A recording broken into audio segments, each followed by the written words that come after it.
Hi everyone, hope all is well. Yeah, pleasure to be here and thanks very much to ETHWarsaw for having me. First of all, show of hands quickly, who is already working in the space? Okay, so good majority. This presentation is more so geared towards those who are crypto curious, looking to join the space, and it'll give people maybe some skills as to how to join the space effectively and efficiently, and as well as that, maybe some reasons as to maybe why they shouldn't join the space as well. So, yeah.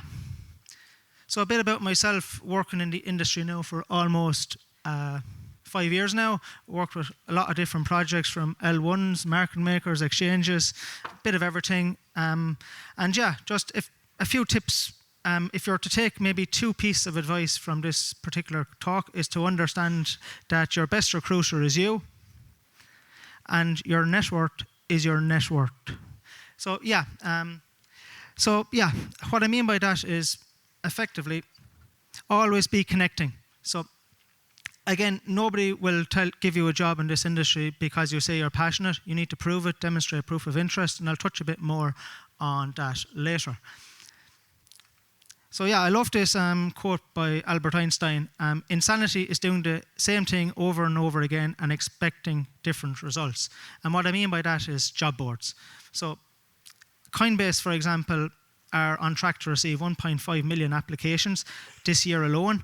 And Web3 security firm Hackathons did a summer internship program offering 10 different positions, and that received over 1,600 applicants. Now, if you're applying for any of those positions on a job board, there's a high probability that your resume, unfortunately, will be lost among the pile. So it comes back to the previous things. Always be building your network, always be upskilling, and understanding your best recruiter is you. So if you're looking to join the space, always be connecting and showcasing your value as well. And I'll touch on that as well, personal branding as well, and how your timeline is your resume in many respects.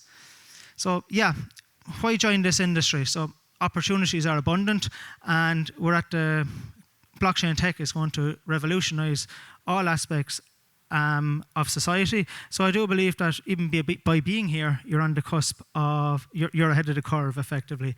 So right, why work in Web3? We'll get the positives out of the way first. Prosperity, autonomy. So again, it's a globally distributed industry, working across multiple different time zones, working with people from many different nationalities, and there's huge growth opportunities as well. So the great thing about this industry, and the great thing that's empowering about this industry, in my own personal opinion, is that it gives you the ability to create your own ladder rather than climb an existing ladder.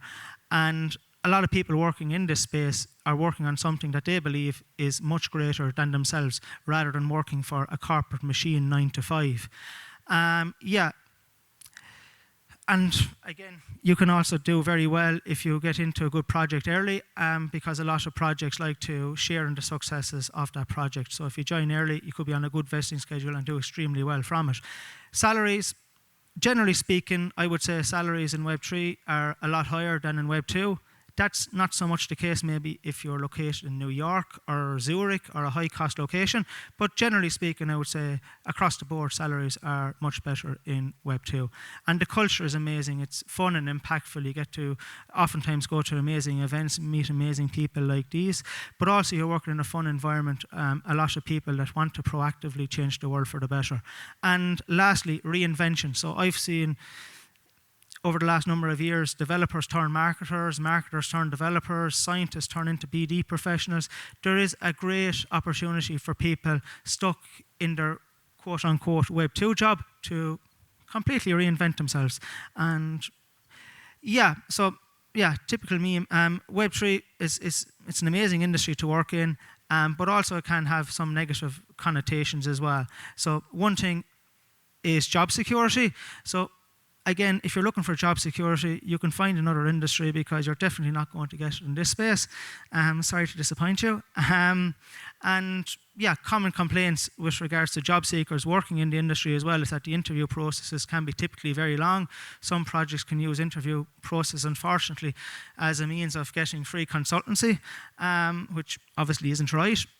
But yeah, again, I would say the typical average tenure of a Web3 employee, quote unquote, is about 1 year. So again, if you value job security, this mightn't be the industry for you. But that being said, there is an abundance of opportunities here within the space generally. And as we embark upon Q4, I think that even more opportunities will arise for those in non-technical disciplines. So yeah, salary benchmarking in Web3, yeah, it's a bit all over the place, to be honest. And this is particularly true for non-devs especially, mainly marketers, BD people. So in August, a marketer could be struggling to get a job maybe at 5K per month, and then 2 months later, there's a few more green candles, a lot more projects are optimistic about the future, and then they're inundated suddenly with 7, 8K a month offers. It's really difficult. Yeah, again, your salary can fluctuate wildly, or what you should be earning or what projects perceive you should be earning can fluctuate wildly in this space, especially for non-developers. So yeah, again, this industry is 24/7, 365. You have to be obsessed, very passionate to succeed in it. And I often tell people looking to enter the space, you don't want a job in Web3, you want a purpose in Web3. So yeah, given that this is an industry where you can completely reinvent yourself, I often use this Japanese concept to help people just to evaluate where they're going as they embark upon a Web3 career. Passion, profession, mission, vocation, very basic stuff, but it's a good framework for maybe people to take stock of when embarking upon joining this space. So key considerations to make if looking to enter the space. So understand, this is all very basic stuff. How are my current skills relevant in Web3? What skills do I need to improve upon? What do I want from a new career? Again, as I said earlier, there's huge scope for people to completely reinvent themselves in this industry. What are my personal values? Again, some projects are better than others, to put it mildly. How much do I value job security? Again, you'll often see projects you'll often see projects do these massive raises, then a couple of months after TGE, half their teams are out of work, looking for work, and that comes back to job security. How much do I value job security? And what sacrifices am I prepared to make to facilitate this change? And with that, what am I responsive to change, and am I prepared to work in fast-paced environments? Because, again, no 2 days are the same, and things are constantly changing. Right, so personal branding. It's been remarkably successful for my own career, and again, I use the phrase, don't say you're passionate, prove it, and nobody will give you a job in this space because you say you're passionate. You have to prove it, and a great way to do that is personal branding. I always used a friend of mine who was working around FTX time in a big multinational. He didn't want to be known as the crypto guy in the office, so he made his Twitter account anonymous and started helping a pro bono project after a couple of months, after he built a small little community, after sharing his insights, and within a year he was a full-time member, and now he's pretty well known in the space actually. But LinkedIn is my go-to for personal branding. Again, if you're a developer, you're looking to get a job in a particular ecosystem, showcase previous projects, demonstrate a proof of interest within that ecosystem. And yeah, if you're a designer, have a good active Behance portfolio as well. It's an open source industry, so show your contributions, demonstrate your passion, demonstrate proof of interest. Yeah, Solana. So again, Solana super teams globally have been doing amazing work in terms of onboarding people into the space. I was on a panel discussion virtually with a senior member of the Solana team, and apparently they onboarded as many devs in the last quarter as they have over the 2024 alone. So the Electric Capital report with respect to Solana will be very interesting. And yeah, again, super teams are doing a great job of onboarding people from Web 2 to Web 3. And there's other ecosystems that are catching up and doing great as well, like Base as well. So yeah, so demonstrate proof of interest, educate yourself. There's a great 12-week program from the University of Nicosia.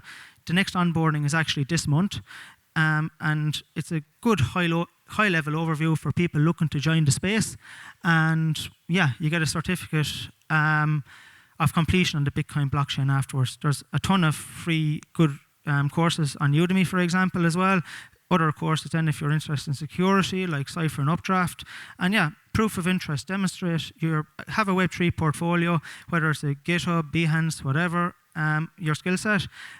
Always be building your network. ABC, always be connecting. I can't emphasize that enough. So if you're applying for a job on a job board, yes, apply for the job on the job board, but also try and reach out to somebody from the company and tell them you're interested. Try and get in a virtual coffee, demonstrate your worth, and then from there have somebody internally advocating for you so that your resume ultimately isn't lost in the pile.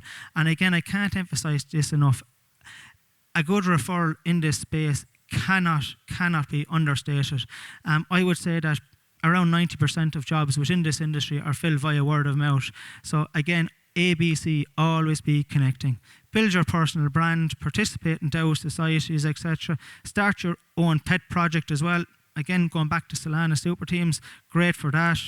And yeah, there's a lot of ecosystems now giving out generous grants to people, founders, looking to build at the intersection of blockchain and AI as well. So great way to get involved is just help do some pro bono work, do an hour or two with a project that maybe recently raised funding. They can't afford to pay you yet, but will. And I mean just an hour or two a week, just demonstrate proof of interest.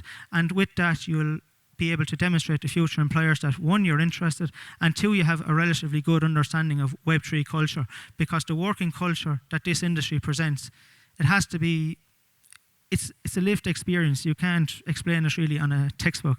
Follow VC money if you're looking to join a project. So if you're a designer, for example, reach out to the founder maybe directly. It could be a project that recently did some pre-seed funding. They mightn't require a designer full-time, but they might require maybe a part-time designer, someone help them out a couple of weeks, help them out, then that opportunity leads to another opportunity. Then you have somebody else maybe within an ecosystem advocating for you.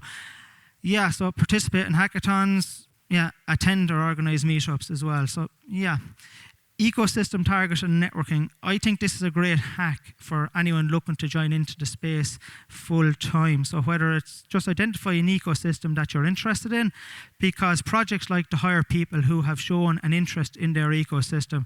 And with that, you could say that maybe the industry from a hiring perspective is a little bit ecosystem myopic. So some Solana projects might only want to hire people that work for other Solana projects, and on and on. So yeah, I would say that ecosystem targeted networking is a great way to fast track your career in this industry. So what does that mean? Find an ecosystem that identifies with you, find mentors in that ecosystem that can help you, reach out to the key players in that ecosystem directly. You'll find that in this industry, a lot of good people are willing to help. And yeah, ensure that when you get in those virtual coffees, then yeah, showcase your value. Offer opinions if you're a community lead, offer opinion on competitive strategies, suggest ways that you can help in community engagement, suggest maybe online event ideas, potential collaborations, etc. And when you're on those virtual coffees, building your network, ask for more intros. Who can help me get to where I want to be? And oftentimes those key players, if you make a good impression, they will help.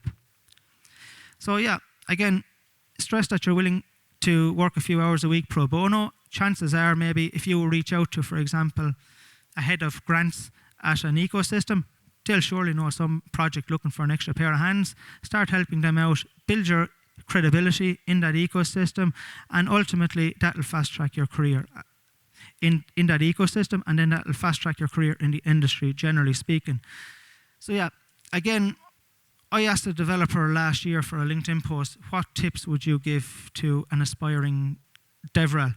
Or I asked a DevRel rather, what tips would you give to an aspiring DevRel? And they came back with this: educate yourself, create content and build community, i.e. getting your name out there, network with other DevRels, start networking with other developers, understand their needs, motivations, and opinions. So with that as well, you're networking, you're also getting yourself out there, you're your timeline is your resume, and assume you're the role of a DevRel as well. So again, with the education, upskill, do Solidity boot camps, read technical documentation, build your personal brand, and start networking. ABC, always be connecting. Yeah, so if you're say for example, a junior social media manager, for example, and you're looking to get into the space, and what you should try and do maybe with the head of socials for that project, for example, is how can I save you time? That's the attitude you should have going into a potential meeting with that person. How can I be their force multiplier? And that could mean if it's a social media job, you could be reaching out to members of the community, getting a vibe check, helping brainstorm with various different campaigns, etc., etc.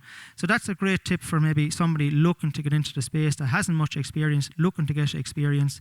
How can I save the person that I will be working for time? Because again, social media being the example, a lot of senior people can be in the trenches when they shouldn't be in the trenches. So yes, again, a lot of this is overlapping, so yeah. Social media, resume, we'll touch on that in a minute. Have a good portfolio if you're looking to join the space, demonstrate proof of interest again, and ace that job interview. So yeah, again, going back to the Coinbase example, on track to receive 1.5 million applications this year, you'd be naive to think that every resume there would be carefully considered. And ultimately, when you're submitting on the job board as well, you need to have your resume properly optimized for success, because yeah, job boards get hundreds of applications per role, and a lot of people scanning high volume resumes, they only read it for anywhere between 5 to 10 seconds. So the first half of your first page has to be ace. So you need to have a clear font and a killer hook, accessible links so that the person can immediately reach into your GitHub, Behance portfolio, whatever it may be, and then have maybe 3-4 achievements, and let the first half of your first page be the hook to get the person to read down further. Yeah, so avoid double column resumes. Again, going back to the 5-second rule, double column resumes, somebody doesn't know whether to look left or right, and that takes up 2 seconds. And while it's only 2 seconds, it is actually vital. And yeah, no photos on your resumes either, no home addresses. A lot of non-native speakers also, they struggle on their resume to distinguish between past and present tense. No more than 2 pages. If you're writing your resume as well, try not to go back more than 10 years either. Keywords are important, but just don't take the mick.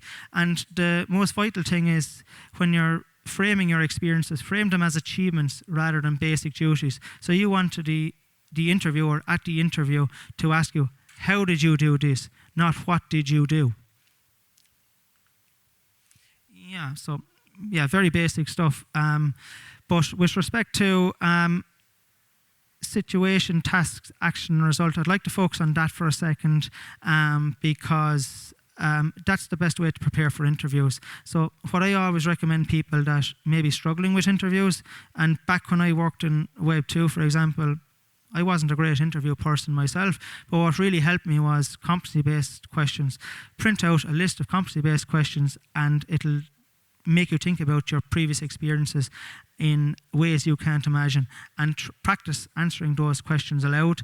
And when you answer those questions as well in the STAR format, situation, task, action, and result. So if you're framing your resume as achievements, you're already showing the recruiter or the hiring manager the results. Now it's up to you in the interview to showcase the situation at hand, the task, and the action that led to the result. So yeah, interviewing is like dating. Again, were my difficult questions answered? Again, be careful as well. There's still a lot of fake recruiters operating on various different platforms, which ultimately has led to various different social engineering hacks. Again, a red flag as well, was I asked illegal questions during the interview? So some job ads, embarrassingly enough, in this industry, look for young and hungry people, which is completely illegal and doesn't bode well for probably the culture within those projects. I've often heard women saying to me that they were asked had their children in interview settings, which is obviously desperate. But yeah, again, sometimes sometimes Web3 interviews can be, let's just say, questions are asked that from an equal employment opportunity perspective shouldn't be asked. And try and gauge the interviewer, and did I get any subtle clues from the interview itself? And did I get a thorough understanding of what's expected of me in the role? So what I always say to candidates is, with regards to try and understand what's expected of me in the role from in the first 30 days, 60 days, and 90 days. So, because a lot of projects end up hiring, they raise a boatload of money, and ultimately they think they need a head of marketing, they might need a head of marketing, they think they need a head of product, they might need a head of product, they might need just a product manager. And so try and see, has the employer a good roadmap for the role as well. And ultimately, it's a great industry to be in, can't recommend it highly enough. And again, just on the job security perspective, I would say that over 70% of tokenized projects from 2021 have lost over 90% in value. So that probably gives you a gauge as to how fickle job security is in Web3. And you'll often find Web3 candidates, they might be relatively content in their role, but they'll always keep one eye open. So anyway, it's been an absolute pleasure coming to Warsaw. Really amazing people, great community, and 3 minutes under time.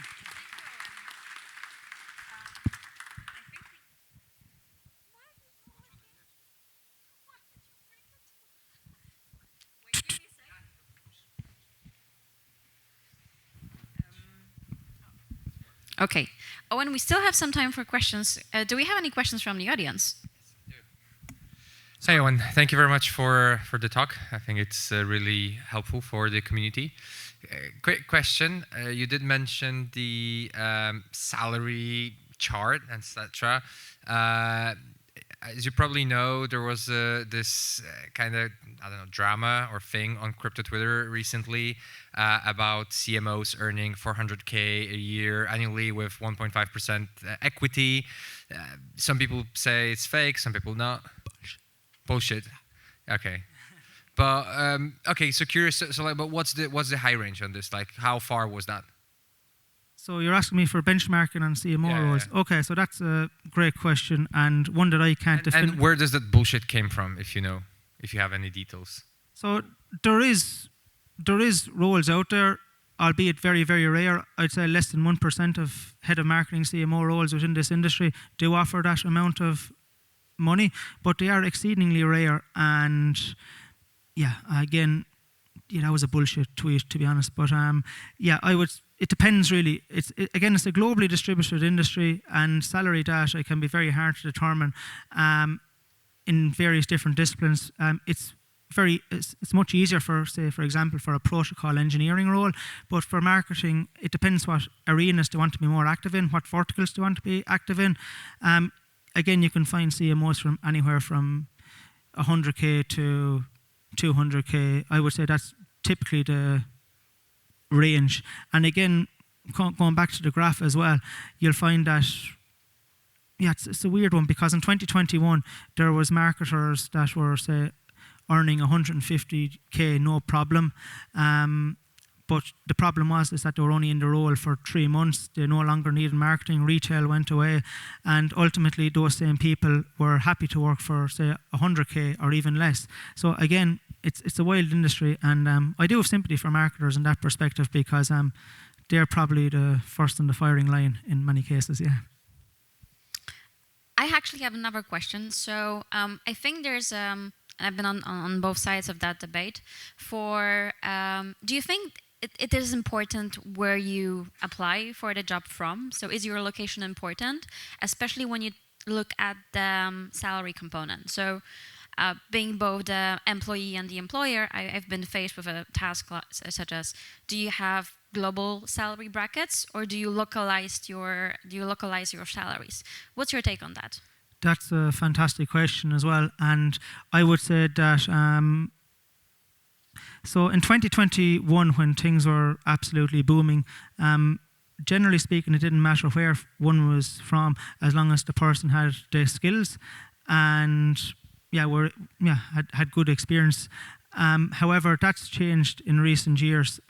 Again, in the last 2-3 years, projects have been more stricter on time zones, and there is somewhat of a growing benchmarking per location, unfortunately, in the space.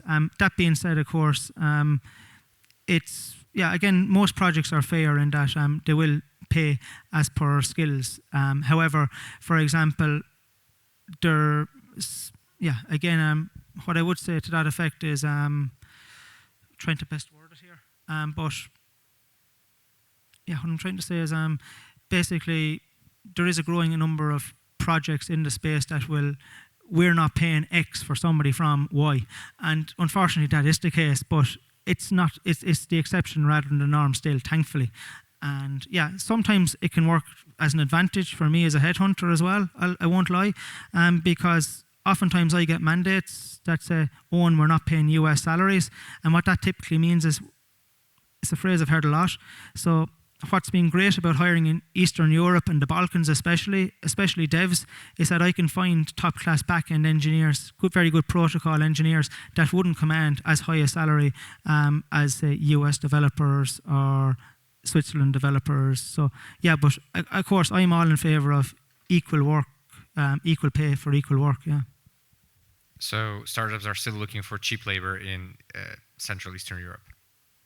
I won't say cheap, because cheaper than absolutely, Western, even though the skills are the same, it's still. But again, these projects could be pre-seed, to have limited runway, so they want to preserve that runway, and equally they acknowledge that the talent is here in these Balkan regions, in the Eastern European regions, and it's for that reason, I won't lie, it's been great for helping me find back-end engineers, BD professionals, and again, the talent is here in abundance. I have to say I've been successful in hiring 2 people from Poland over the last 12 months, and great communicators, typical no BS conversations, and Amazing. Good for us, good for Post. Owen, thank you so much for joining us on stage.